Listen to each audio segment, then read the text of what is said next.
तर चला मंडळी, या जेवायला मी कविता ब्लॉगमध्ये तुमचं परत एकदा स्वागत करते। तर आज मी बनवली होती मालवणी पद्धतीमध्ये अंडा कढी।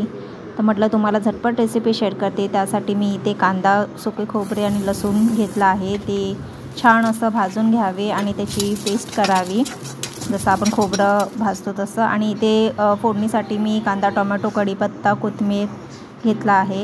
इथे अंडी उकडून घेतली आहेत, ती एक आपण फ्राय करूया तेलामध्ये। त्याच्यामध्ये थोडंसं हळद मसाला टाकून छान असं फ्राय करून घेऊया। फ्राय करून झाल्यावरती आपण आता फोडणीची तयारी करूया।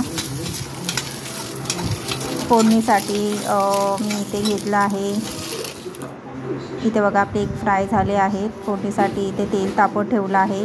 तेलामध्ये तेल तापून झाल्यावरती त्यात मी लसूण, कांदा, कढीपत्ता घालून ते छान असं एकजीव करून घ्यावे। त्यानंतर टोमॅटो घालून टोमॅटो आणि कांदा विरघळेपर्यंत छान परतून घ्यावे। त्यात आपले जगभरातले मसाले घालून घ्यावे, त्यात म्हणजे चिकन मसाला, लाल तिखट वगैरे, आणि जे आपण पेस्ट केली होती भाजक्या वाटपाची ती घालून छान असं परतून घेऊन तेल सुटेपर्यंत ते परतून घ्यावे। आणि त्यात आपण जे एक फ्राय केले होते हळद मीठ टाकून ते एक त्याच्यामध्ये टाकावे, अंडी टाकावीत आणि चवीनुसार मीठ टाकावं।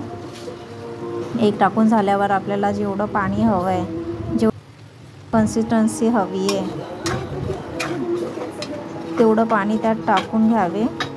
तर तुम्ही रेसिपी नक्की ट्राय करा, आणि तुम्हाला हा व्हिडिओ आवडला असेल तर नक्की व्हिडिओला लाईक करा, चॅनलला सबस्क्राईब करा आणि जास्तीत जास्त शेअर करा। कोथिंबीर टाकून बघा आपली आता एक कढी तयार झाली आहे। तुम्ही नक्की ट्राय करा।